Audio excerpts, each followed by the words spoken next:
ಬೆಳಗ್ಗೆ 4:15 ಶುರುವಾಗಿದೆ. ಈ ಸರ್ಚ್ ಆಪರೇಷನ್ ಸಂದರ್ಭದಲ್ಲಿ ಬಳ್ಳಾರಿ ನಗರ ಶಾಸಕ ನಾರಾ ಭರತ್ ರೆಡ್ಡಿ ಅವರ ಮನೆಯಲ್ಲಿ ಮಹತ್ವದ ದಾಖಲೆಗಳು ಸಿಕ್ಕಿದವೆ ಅನ್ನುವ ಸುದ್ದಿ ಎಕ್ಸ್ಕ್ಲೂಸಿವ್ ಆಗಿ ಏಷ್ಯಾನೆಟ್ ಸುವರ್ಣ ನ್ಯೂಸ್ಗೆ ಬರ್ತಾ ಇದೆ.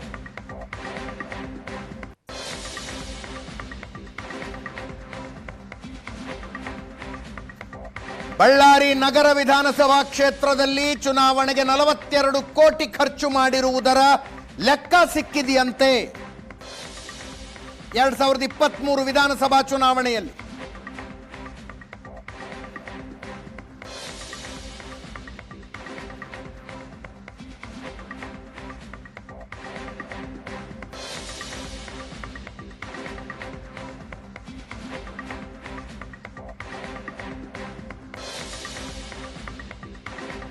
ಗ್ರಾನೈಟ್ ಕಂಪನಿಯೊಂದರ ಹೆಸರಿನಲ್ಲಿ ನಡೆದಿದೆ ಈ ಹಣದ ವಹಿವಾಟು ಅಂತ ಸುದ್ದಿ. ಭರತ್ ರೆಡ್ಡಿ ತಂದೆ ಸೂರ್ಯನಾರಾಯಣ ರೆಡ್ಡಿ ಅವರ ಹೆಸರಿದೆ ಚೀಟಿಲಿ. 2024 ಫೆಬ್ರವರಿ 10 ಅಂತ ಡೇಟ್ ಹಾಕಲಾಗಿದೆ.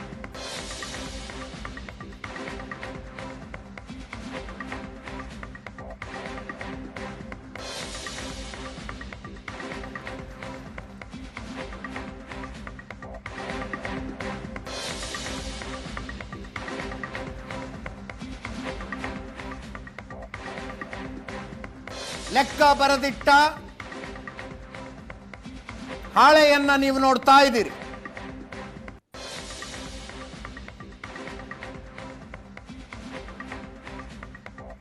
$42 ಕೋಟಿಯ ಲೆಕ್ಕ ಇದೆ ಇದರಲ್ಲಿ.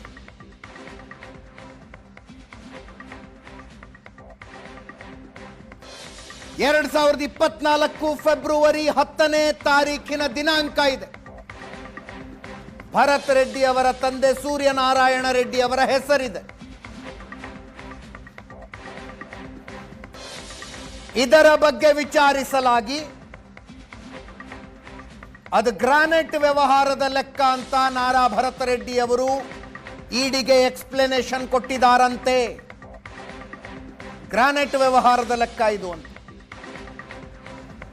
ದಾಖಲೆಗಳನ್ನ ತಗೊಂಡು ಬನ್ನಿ ಅಂತ ಇಡಿ ಅಧಿಕಾರಿಗಳು ಹೇಳಿದ್ದಾರೆ. ಒಂದು ವೇಳೆ ದಾಖಲೆಗಳನ್ನ ತಗೊಂಡು ಹೋಗಿ ಕೊಡದಿದ್ರೆ ಪ್ರತ್ಯೇಕವಾಗಿ ಇನ್ನೊಂದು ಪ್ರಕರಣ ನಾರಾ ಭರತ್ ರೆಡ್ಡಿ ಅವರ ಮೇಲಾಗುತ್ತಾ?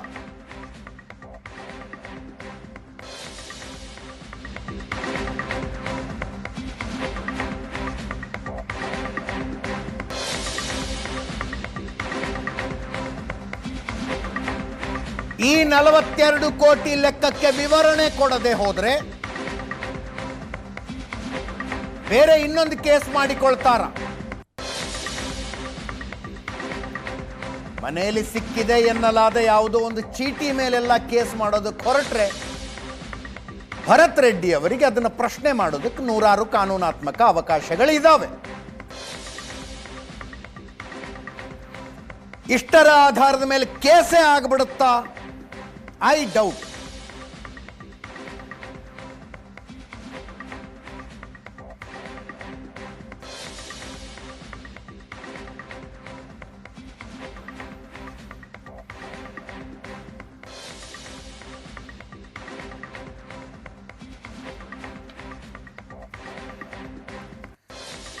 ನಿರೀಕ್ಷೆಯಂತೆಯೇ ಕಾಂಗ್ರೆಸ್ ನಾಯಕರುಗಳು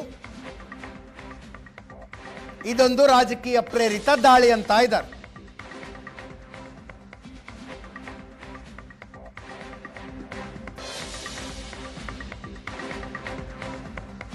ಡಿ.ಕೆ. ಶಿವಕುಮಾರ್, ಮುಖ್ಯಮಂತ್ರಿ ಸಿದ್ದರಾಮಯ್ಯನವರು, ಎಐಸಿಸಿ ಅಧ್ಯಕ್ಷ ಮಲ್ಲಿಕಾರ್ಜುನ ಖರ್ಗೆ ಅವರು ಮಾತಾಡಿದರು. ಕೇಳಿಸ್ಕೊ. ನನ್ನ ಪ್ರಕಾರ ಅವರು ಯಾವ ಇದಕ್ಕೂ ಸಂಬಂಧ ಇಲ್ಲ. ಯಾರೋ ಪಿ ಅಥವಾ ಚೀಟಿ ಬರ್ಕೊಂಡಿದ್ದ ಅಂತ ಹೇಳಿ ಮಾಧ್ಯಮದಲ್ಲಿ ಬಂದಿತ್ತು. ನಮ್ಮ ಮಂತ್ರಿಗಳಾಗಲಿ ನಮ್ಮ ಶಾಸಕರಾಗಲಿ ಯಾವುದಕ್ಕೂ ಇನ್ವಾಲ್ವ್ ಆಗಿಲ್ಲ. ಅವ್ರು ಯಾವ ಎಲೆಕ್ಷನ್ ಅಲ್ಲಿ ಯಾವ ಹಣನೂ ಉಪಯೋಗಿಸಿಲ್ಲ. ಏನು ಆ ದುಡ್ಡು ಮಿಸ್ಯೂಸ್ ಯಾರು ಅಧಿಕಾರಿಗಳು ಮಾಡಿದ್ರು ಅದನ್ನ 90% ರಿಕವರಿ ಮಾಡಿದ್ದಾರೆ ಅಂತ ಹೇಳಿ ನನಗೆ ಆಫೀಸರ್ಸ್ ತಿಳಿಸಿದ್ರು. ಸೊ ನಮ್ಮ ಶಾಸಕರಿಗೂ ಇದಕ್ಕೂ ಈ ಒಂದು ಎಸ್ ಟಿ ವಾಲ್ಮೀಕಿ ಇದಕ್ಕೂ ಯಾವ ತರದ ಸಂಬಂಧನೂ ಇಲ್ಲ. ನಮ್ಮ ಎಂಪಿಗೂ ಸಂಬಂಧ ಇಲ್ಲ, ನಮ್ಮ MLAಗೂ ಸಂಬಂಧ ಇಲ್ಲ. ಇಡಿ ಅವರು ರೈಡ್ ಮಾಡಿದ್ರು. ಅವ್ರು ಏನ್ ಮಾಡ್ತಾರೆ ಮಾಡ್ಲಿ, ಕಾನೂನು ಪ್ರಕಾರವಾಗಿ ಮಾಡ್ಲಿ ಅನ್ನೋದು ಅಷ್ಟೇ. ನಮ್ದು ಯಾವುದೇ ಕಾನೂನಿನ ಉಲ್ಲಂಘನೆ ಆಗಿದ್ರೆ ಅದಕ್ಕೆ ಸಪೋರ್ಟ್ ಮಾಡಲ್ಲ. ಯಾವುದೇ ಕಾನೂನಿನ ಅನುಷ್ಠಾನದಲ್ಲಿ ಅಡ್ಡಿಪಡಿಸಲ್ಲ. ಇಡಿದವ್ರು ಮಾಡಿದಾರಂದ್ರೆ ಅವರಿಗೆ ಕಾಂಗ್ರೆಸ್ ಪಾರ್ಟಿ ಮೇಲೆ ಮೊದಲಿಂದ ಸಿಟ್ಟಿದೆ ಮತ್ತು ಕಾಂಗ್ರೆಸ್ ಪಾರ್ಟಿಗೆ MLAಗಳಿಗೆ ಟಾರ್ಗೆಟ್ ಮಾಡಿ ಮಾಡ್ತಾರಂದ್ರೆ ನಮ್ಮ ಪಕ್ಷವನ್ನ ಒಡೆಯೋದಕ್ಕೆ ಸಂಚು ಮಾಡ್ತಾ ಇದ್ದಾರೆ. ಎಲೆಕ್ಷನ್ ದಲ್ಲಿ ಆದಂತ ಘಟನೆ ಹೀಗೆ ತೆಗೆದು ಅದನ್ನ ಹರಾಸ್ಮೆಂಟ್ ಮಾಡ್ತಕ್ಕಂಥದ್ದು ಮಾಡಿದ್ರೆ ಇದು ಸರಿಯಲ್ಲ. ನೀವು ಎಲೆಕ್ಷನ್ ದಲ್ಲೇ ಇದನ್ನ ಘಟನೆ ಮಾಡ್ಬೇಕಾಗಿತ್ತು. ಆದರೆ 1 ವರ್ಷದ ನಂತರ 1.5 ವರ್ಷದ ನಂತರ ಎಲ್ಲ ಇಲ್ಲಿರ್ತಕ್ಕಂಥ MLAಗಳಿಗೆ ಅಥವಾ ಇಲ್ಲಿರ್ತಕ್ಕಂಥ ಪಾರ್ಟಿ ಶಾಸಕರಿಗೆ ಡಿವೈಡ್ ಮಾಡಬೇಕು ಅಂತಕ್ಕಂಥ ಪ್ರಯತ್ನ ನಡೆದಿದೆ. ನಮ್ಮೆಲ್ಲ MLAಗಳು ಅವರೆಷ್ಟೇ ಹರಾಸ್ಮೆಂಟ್ ಮಾಡಿದ್ರು ಏನೇ ಮಾಡಿದ್ರು ಒಕ್ಕಟ್ಟಾಗಿದ್ದಾರೆ. ವಾಲ್ಮೀಕಿ ಹಗರಣದಲ್ಲಿ ಆಗಿರ್ತಕ್ಕಂಥ ಸಂಪೂರ್ಣ ದುಡ್ಡು ಬಂದಿದೆ ಅಂತ ನನ್ನ ಮಾಹಿತಿ ಇದೆ. ತಮಗೂ ಸ್ವಲ್ಪ ಮಟ್ಟಿಗೆ ಎಡೆ ಇದೆ ಅಂತ ಭಾವಿಸ್ತೀನಿ. ಅದ್ರ ಬಗ್ಗೆ ನಾನು ಈಗ ಜಾಸ್ತಿ ಮಾತನಾಡಕ್ಕೆ ಹೋಗಲ್ಲ. ಯಾಕಂದರೆ ಇನ್ವೆಸ್ಟಿಗೇಷನ್ ಮಾಡ್ತಕ್ಕಂಥದ್ದು, ಏಜೆನ್ಸಿಗಳು ರೈಡ್ ಮಾಡ್ತಕ್ಕಂಥದ್ದಕ್ಕೆ ನಾವು ಈ ಸಂದರ್ಭದಲ್ಲಿ ಟೀಕೆ ಮಾಡೋಕ್ಕೆ ಹೋಗಲ್ಲ. ಈ ವಿಷಯದಲ್ಲಿ ಆಗಲಿ, ಯಾಕಂದರೆ ಇಡಿ ಅವ್ರ ಕೈಲೇ ಇದೆ. ಇಡೀ ಭಾರತ ದೇಶದಲ್ಲಿ ಸುಮಾರು 3,500ಕ್ಕೂ 4,000 ಇಡಿ ರೇಡ್ಗಳಾಗಿದ್ದರೆ ಕನ್ವಿಕ್ಷನ್ ರೇಟು ಅದು ಹೇಳಕ್ಕೆ ಬರಲ್ಲ, ಆ ಥರ ಇದೆ ಕನ್ವಿಕ್ಷನ್ ರೇಟು. ಸೊ ನಾನೀಗ ಜಾಸ್ತಿ ಮಾತನಾಡೋದೇನೋ ರಾಜಕೀಯವಾಗಿ ವಿರುದ್ಧ ಮಾತನಾಡ್ದಂಗೆ ಆಗ್ತದೆ. ಇನ್ಸ್ಪೆಕ್ಷನ್ ಮುಗಿಲಿ, ಇನ್ವೆಸ್ಟಿಗೇಷನ್ ಮುಗಿಲಿ, ಅದಾದ್ಮೇಲೆ ಬೇಕಾದ್ರೆ ಮಾತನಾಡೋಣ. ಆ ದುಡ್ಡು ಹೆಂಗೆ ಬಂದಿದೆ ಅಂತ, ಎಲ್ಲಿಂದ ಬಂದಿದೆ ಅಂತ ನಿಮಗೆ ಗೊತ್ತಿದೆ. ಸೊ ದುಡ್ಡು ಯೂಸ್ ಆಗಿಲ್ಲ ಅಂತಲೇ ಅರ್ಥ. According to me, I could be wrong also. ಅಲ್ಲ, ಅವ್ರದ್ದು ಒಂದು ವಾಷಿಂಗ್ ಪೌಡರ್ ಇದೆ, ವಾಷಿಂಗ್ ಮಿಷಿನ್ ಇದೆ. ಸೊ ಯಾರು ಎಷ್ಟೇ ಏನೇ ಇದ್ರೂ ಕೂಡ ಆರೋಪಿಗಳಿದ್ರೆ ಆ ವಾಷಿಂಗ್ ಮಿಷಿನಲ್ಲಿ ಹೋಗ್ಬಿಟ್ರೆ ಕಂಪ್ಲೀಟ್ ಆ ವಾಷಿಂಗ್ ಮಿಷಿನ್ ತೊಳೆದು ಪ್ಯೂರ್ ಆಗ್ಬಿಟ್ಟು 24 ಕ್ಯಾರೆಟ್ ಗೋಲ್ಡ್ ಆಗ್ಬಿಡ್ತಾರಲ್ಲ. ಹೋಗ್ಬಿಟ್ರೆ BJPಗೆ ಹೋಗ್ಬಿಟ್ಟು 24 ಕ್ಯಾರೆಟ್ ಗೋಲ್ಡ್. ನಮ್ಮನ್ನ ಕಾಂಗ್ರೆಸ್ದ ಶಾಸಕರನ್ನ, ಕಾಂಗ್ರೆಸ್ದ ಸರ್ಕಾರ ಇದ್ದಲ್ಲೇ ಅವ್ರನ್ನ ಹತ್ತಿಕ್ಕಬೇಕು ಅನ್ನೋದೇ ಅವರ ಮೂಲ ಉದ್ದೇಶ. ಕೇಂದ್ರ ಸರ್ಕಾರದ ಬ್ಯಾಂಕದ್ದು SBI ಬಾಂಡು ಏನಾಯ್ತು? ಯಾಕೆ ಅದಕ್ಕೆ ಯಾಕೆ CBI ಹಗರಣ ಅದಕ್ಕೆ ಯಾಕೆ ಕೇಂದ್ರ ಸರ್ಕಾರದ ಅದನ್ನ ಯಾಕೆ ತನಿಖೆ ಮಾಡ್ತಾ ಇಲ್ಲ? ಅಲ್ಲೇ ಯಾರನ್ನ ಇಡಿಗೆ ಅಲ್ಲೇ ಯಾಕೆ ಹೋಗ್ತಾ ಇಲ್ಲ? ಸಣ್ಣ ಪುಟ್ಟ ಹಗರಣಗಳನ್ನು ಏನಾದರೂ ಮಾಡಿ ಕಾಂಗ್ರೆಸ್ ಅವ್ರನ್ನ ಹತ್ತಿಕ್ಕಬೇಕು, ಕಾಂಗ್ರೆಸ್ ಅವ್ರನ್ನ ಹೆದರಿಸ್ಬೇಕು. ಬ್ರಿಟಿಷರಿಗೆ ಹೆದರಿಲ್ಲ, ಇನ್ನು BJPಯವರಿಗೆ ಹೆದರ್ತೀವ? 101% ಇವೆಲ್ಲ ಉದ್ದೇಶಪೂರ್ವಕವಾಗಿ ಇಂಥವೆಲ್ಲ ಮಾಡ್ತಾ ಇರೋದು. ಇದನ್ನ ಯಾರು ನಾವು ಸಹಿಸ್ಕೊಳಂಗಿಲ್ಲ, ಗೊತ್ತಿದೆ. ಈ ನಾಯಕರೆಲ್ಲರೂ ಕೂಡ ಮಾಡೋದೆಲ್ಲ ಕೂಡ ಅನಾಚಾರ, ಮನೆ ಮುಂದೆ ಬೃಂದಾವನ ಅನ್ನಂತ ರೀತಿಯಲ್ಲಿ ಮಾತಾಡ್ತಿದ್ರು. ಅವರು ಮಾತಾಡುವಂತ ಸಂದರ್ಭದಲ್ಲಿ ಜನರಿಗೆ ಇಲ್ಲಪ್ಪ ಬಹಳಷ್ಟು ಸಹಜಗಳು ಇರು ಮಾತಾಡ್ದಂಗೆ ನಡ್ಕೊಂತಾರಂದೇಳಿ ಅನ್ಕೊಂಡಿದ್ರು.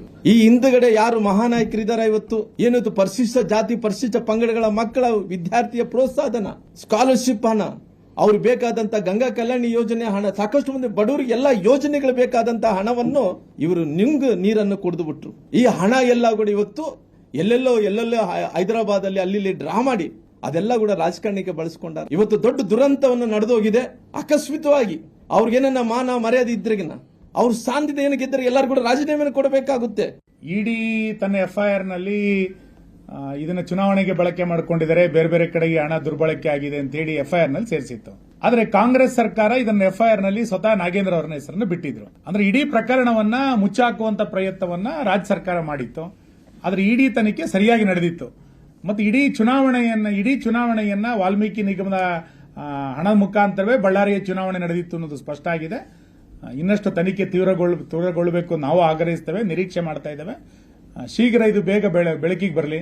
ಇದರಲ್ಲಿ ಯಾರ್ಯಾರು ತಪ್ಪಿಸ್ತದಾಗಿದ್ದಾರೆ ಅವರೆಲ್ಲರ ಮೇಲೂ ಕೂಡ ಶಿಕ್ಷೆ ಆಗಲಿ ಅಂತೇಳಿ ಒಂದು ಲೋಕಸಭಾ ಚುನಾವಣೆಗೆ ಈ ಒಂದು ಹಣವನ್ನು ದುರ್ಬಳಕೆ ಮಾಡಿಕೊಂಡಿದ್ದಾರೆ.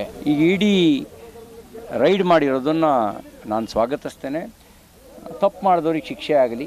ಪರಿಶಿಷ್ಟ ಪಂಗಡದ ಕಲ್ಯಾಣಕ್ಕೆ ಬಳಕೆ ಆಗಬೇಕಾದ ಹಣ ಚುನಾವಣೆಗೆ ಅಕ್ರಮಕ್ಕೆ ಬಳಕೆ ಆಗೋದು, ಬಾರಿಗೆ ಇದು ಒಡವೆ ಅಂಗಡಿಗಳಿಗೆ, ಕಾರ್ ಶೋರೂಮ್ಗಳಿಗೆ ಕೊಡೋದು, ಇದೊಂದು ರೀತಿಯ ದರೋಡೆಗಿಂತ ಕ್ರೂರವಾಗಿರ್ತಕ್ಕಂಥದ್ದು. ಹಾಗಾಗಿ ಇದರದ್ದು ಸಮಗ್ರ ತನಿಖೆ ಆಗಲಿ ಅಂತ ನಾನು ಆಗ್ರಹಿಸ್ತೇನೆ. ಇದರಲ್ಲಿ ಎಲ್ಲ ಕಳ್ಳರು ಸಿಕ್ಕಾಕೊಳ್ತಿದ್ದಾರೆ. ಈ ಸರ್ಕಾರ ಒಂದು ದಿನವೂ ಕೂಡ ಆ ಕುಟುಂಬದ ಬಗ್ಗೆ ಆಗಲಿ, ಆ ಚಂದ್ರಶೇಖರ್ ಅವರ ಪ್ರಾಣ ಕಳ್ಕೊಂಡ ವಿಚಾರವನ್ನ ಇವತ್ತಿಗೂ ಪ್ರಸ್ತಾಪ ಮಾಡೋದಿಲ್ಲ. ಮೂಡ ಹಗರಣದಲ್ಲಿ ನಿನ್ನೆಯೂ ಕೂಡ ಪತ್ರ ಬಂದಿದೆ ಹೊರಗಡೆ, 400 ಕೋಟಿ ಪ್ರಾಪರ್ಟಿ ಈಗಾಗಲೇ ಅವರು ರಿಕವರಿ ಮಾಡಿದ್ದಾರೆ ಅಂತ.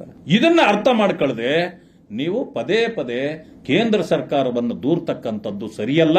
ಯಾಕಂದ್ರೆ ನೀವು ಕಡು ಭ್ರಷ್ಟರಾಗಿ.